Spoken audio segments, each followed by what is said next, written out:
Natutuwa po kami na sa wakas ay mayroon na pong isang grupo na malakas ang tinig na nababahala sa pataas ng kriminalidad sa ating bansa. At the same time, nalulungkot kami na kinailangan pa po ng isang mayamang negosyante ang naging biktima para magsalita at magprotesta ang ilang sektor ng ating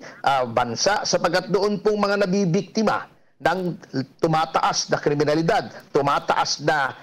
drug addiction o paggamit ng pinagbabawal na droga ay mga pangkaraniwang mamamayan lamang. Bagamat nababalita ay mukhang wala pong kumikilos. Kinailangan pang isang mayaman at kilalang negosyante para magsalita ang mga kinauukulan. Gaano po ito kalaki na epekto lalo na't negosyante na hindi lang ordinaryong tao po ang mga nabibiktima dahil for sure mayroon itong mga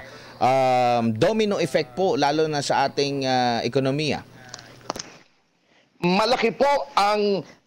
pinsala po niyan sa ating ekonomiya sapagkat kung ang isang taong katulad po ni Ginoong Anson Ke ay maaring madukot, siya po ay may sariling sasakyan, may driver, at siya po naman ay hindi pumupunta sa mga lugar na sasabihin nating mga peligroso